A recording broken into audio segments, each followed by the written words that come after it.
여러분 반갑습니다. 반도체 오빠 천만쌤입니다. 어느새 또 이제 일요일 오전 6시 이제 새벽도 아닙니다. 이제 날이 이제 환합니다. 환해. 이제는 여러분 일찍 일어나서 저랑 같이 하루를 시작했으면 좋겠습니다. 하루도 안 빠지고 같이 출석하는 거예요. 한번 도전해 보는 겁니다. 천만쌤도 하는데 여러분이라고 못할 게 뭐가 있어요. 다 할 수 있습니다. 저처럼 한번 개근을 하는 거예요. 개근. 여러분 3년 개근, 이제 4년 개근 아닙니까? 4년 차 개근 하루도 안 빠지고 지금까지 달려왔는데 한번 해보는 겁니다. 하는 데까지 한번 최선을 다하는 그런 모습이 진짜 아름다운 게 아닐까 하는 생각을 해봐요. 누구나 할 수 있는데 쉽게 포기하더라고요. 우리 인생에 포기란 거 없다. 천만쌤에 포기라는 건 없습니다. 한번 하는 데까지 해보겠습니다. 여러분 시간에 끌려다니면 안 됩니다. 시간에 끌려다니지 말자. 이 시간 앞에서는 누구나 공평하다고 하네요. 이 시간을 잘 쓰느냐 못 쓰느냐는 순전히 그 사람한테 달려 있다고 합니다. 즉 우리는 시간을 잘 써야 한다는 거예요. 시간을 잘 써야 한다. 시간은 자신을 잘 쓰는 자한테 그 수고에 대한 대가를 지불하는 것을 좋아한다고 합니다. 반대로 시간은 자신을 홀대하는 자한테는 아주 쌀쌀할 정도로 냉정하다고 하죠. 뒤를 돌아보지 않고 그 잔고는 얼마인지 알려주지는 않아요. 그러니까 이제 눈이 맑을 때 실컷 배우고 젊음이 머무는 동안에는 괴로워하면서 탐구를 하자는 겁니다. 눈이 맑고 팔과 다리에 힘이 넘칠 때 부지런히 힘쓰는 것. 그게 바로 그 스스로를 위한 최대의 애정이다. 애정이라고 합니다. 시간에 끌려다니지 않아야겠죠. 끌려다니지 않는 그 주도적이고 그냥 부지런한 삶을 좀 살았으면 좋겠다는 거예요. 시간에 끌려다니지 말자. 주도적으로 하자는 겁니다. 여러분 주도적으로. 무슨 소리인지 알겠죠? 그러면은 또 삼성에 대한 이야기를 한번 또 해보도록 하겠습니다. 삼성전자 뭐 관련된 다양한 이야기들이 있는데 한번 여러분들 들어보시고 그냥 어떻게 흐름이 흘러가는지도 한번 보는 거예요. 반도체주 상승 랠리로 주가 8만원대로 이제 복귀한 삼성전자에서 이제 탈출한 개미들이 후속 투자에서 현재 손해를 보고 있다. 그런 이야기가 있습니다. 한국거래소에 보니까 13일날 삼성전자가 장중 8만원대로 회복한 지난달 26일 이후로 이달 12일까지 개미들은 삼성전자 주식을 3조 2783억 정도를 순매도를 했다고 합니다. 지난 21년 9만원대를 찍은 이후 2년 넘게 5만원에서 7만원대 박스권에 갇혀 있다가 이 주가가 반등을 하다 보니까 개미들이 대거 차익 실현에 나선 것으로 풀이가 됩니다. 반면에 외국인들은 4조 5,300억 정도 순매수했어요. 코스피 전체 순매수액 5조 2,060억인데 이거의 87%를 삼성전자에 집중을 한 거랍니다. 이 기간 삼성전자 주가는 반도체 업황의 회복, 고대역폭 메모리, HBM에 대한 기대감, 그리고 1분기 실적 개선 확인 등의 호재에 힘입어서 7.03% 상승을 했고요. 반면에 같은 기간에 코스피, 코스닥, 그 시장 개인투자자 순매수 상위 10개 종목은 모두 하락을 했어요. 이들 종목의 평균 주가 하락률이 14.26%에 달한다는 거죠. 이에 따라서 삼성에서 다른 종목으로 갈아탄 개미들을 그 상당수 또한 손실을 봤을 가능성이 큰 것으로 또 해석이 된다고 하네요. 이 개미들이 가장 많이 산 종목 1등이 LG화학이라는 거죠.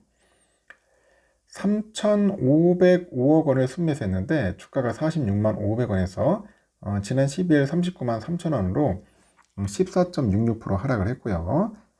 뒤이어서 개인들 순매수 2등이 LG엔솔입니다. 2,823억 원, 41만 4,500원에서 37만 1,500원으로 10.3% 정도 떨어졌네요. 이외에도 삼성 SDI 2215억 마이너스 17.49%, HLB 1721억 마이너스 21.7%, 에코프로엠비엠도 마이너스 21%, 엔젤로보틱스 마이너스 18%, HPSP 마이너스 20.6%, 하여튼 하락세를 면치 못했다. 응? 갈아타지 말라는 거야. 응? 갈아타더라도 잘 갈아타야 하는데, 여러분, 이 갈아타는 게 그 보는 것처럼 쉬운 게 아니에요. 괜히 엉뚱한 데 갔다가 그냥 쌍코피 터지는 겁니다. 뭐 실력이 있으면 모르겠는데, 실력이 없으면은 어설픈 데 가가지고 고스란히 삼성에서 벌어놓은 돈 다 까먹는다는 거죠. 하여튼 그런 부분 잘 챙겨 보셔야 돼요. 살펴봐야 합니다.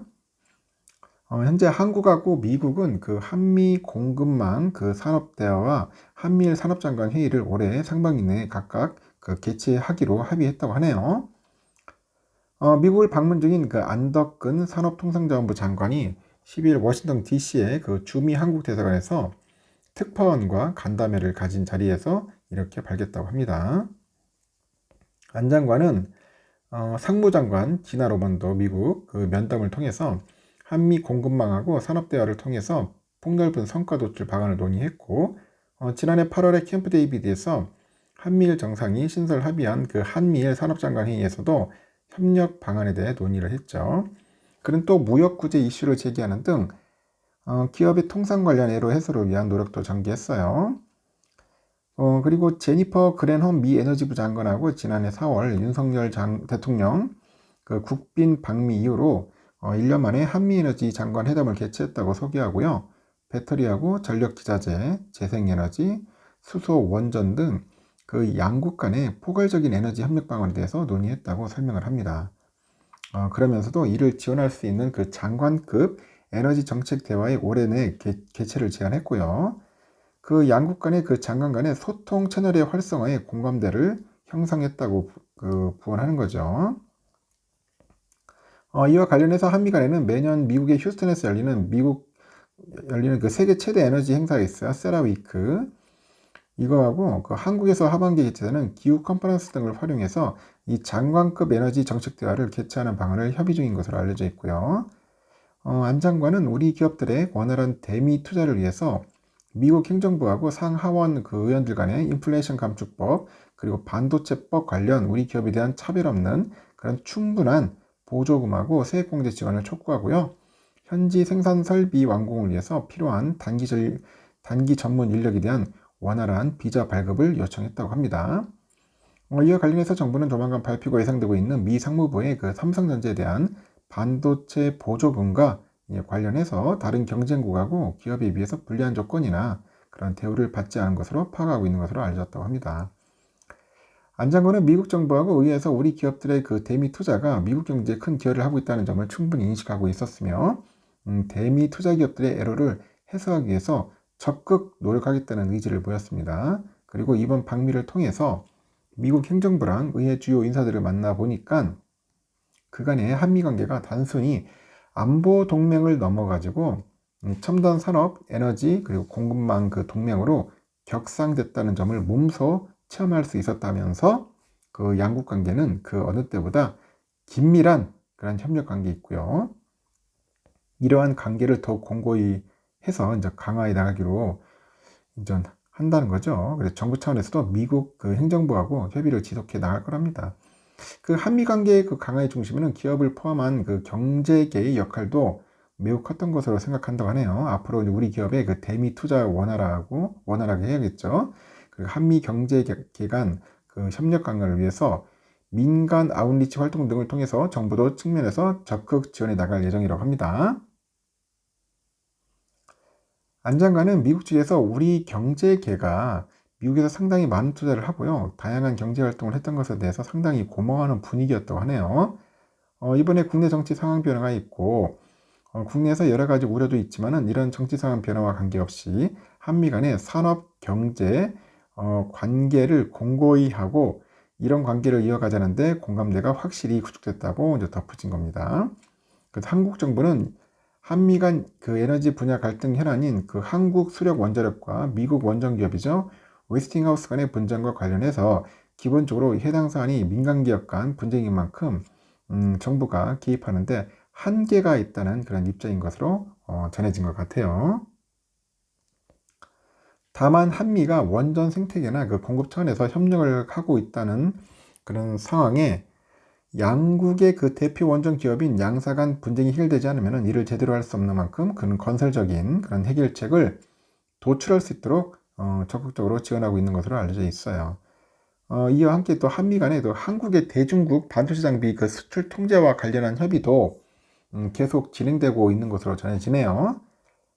미국은 그간에 한국이 반도체 장비 수출 통제에 구멍이 될 수 있다는 우려를 제기하고, 한국도 일본과 네덜란드처럼 중국에 수출하는 반도체 장비를 통제할 것을 압박하는 거야.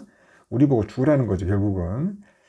이에 대해서 한국 정부는 불필요하게 과도한 규제나 수출 통제에 대해서는 전적으로 동의할 수 없고, 이 산업이나 시장 교역 상황 등을 보고 그런 실정에 맞게 수용을 하겠다는 입장인 것으로 전해졌습니다. 세계 반도체 장비 시장에서 한국이 차지하는 비중이 3.2%고요. 이 반도체 장비 상위 10개국만 보니까 한국의 비중이 1.6%밖에 안 되는 등 반도체 장비 분야에서 한국의 위상이 높지 않다는 점도 강조하고 있다고 합니다. 다만 정부는 반도체 장비 분야에서 이 다자 수출 통제에 참여할 법적 근거를 마련하기 위해서 지난 2월에 대외 무역법을 개정했고요. 현재 관련 시행령도 정비하고 있는 것으로 알려져 있습니다. 중국은 현재 한국이 반도체 장비 수출 통제에 참여하면은 그런 안 된다는 원론적인 입장을 피력하고 있다고 하네요. 산업통상자원부는 그간에 이제 중국과 그 경제 통상 관계를 최대한 안정시킨다는 취지하에 계속 국장이나 과장급에서 이 소통을 해오고 있고요. 현재 일정을 조율 중인 한중일 정상회의에 발맞춰서 한중일 상부장관 회의를 추진하고 있는 것으로 전해집니다. 이와는 별도로 한중 간의 상부장관 협의도 할 계획인 것으로 알려져 있고요. 앞서서 안 장관은 지난 10일에 그 덜레스 국제공항에서 특파원들과 만난 자리에서 기본적으로 동맹들과 같이 공조하는 큰 방향에 대해서는 같은 방향으로 가고 있다. 그러면서도 산업 및 통상 관계에 있어서 한중 관계를 최대한 안정시키는 그런 노력을 하고 있는 만큼 과도하게 문제가 되지 않도록 저희가 관련된 조치들을 끌고 나가기 위해서 노력을 하고 있는 중이라고 밝힌 바 있습니다.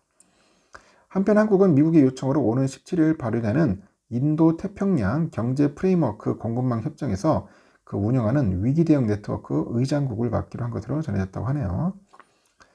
가장 중요한 것은 반도체죠, 반도체. 자꾸 지금 중국이 아니라 미국이 중국 쪽으로 장비를 수출 통제를 요구를 하니까 우리도 상당히 좀 난처한 상황이고요. 이런 상황에서 자꾸 하면 중국과의 또 불화가 생기겠죠. 우리나라가 중국에 수출하는 양이 만만치 않지 않습니까? 예전에 사드 때문에도 엄청나게 고생을 했는데 또 미국 때문에 또 중국, 하여튼 미중 간의 갈등에 한국이 껴있는 거야. 무슨 고래 싸움에 새우등 터지듯이 상당히 난처한 것 같습니다. 이런 사항들을 장관들이 잘 가가지고 해결해야 돼요. 풀어냈으면 좋겠습니다. 하여튼 반도체나 삼성전자 관련된 이야기는 여기까지 하겠습니다. 여러분 좋은 하루 보내시고 다음 시간에 뵙도록 해요.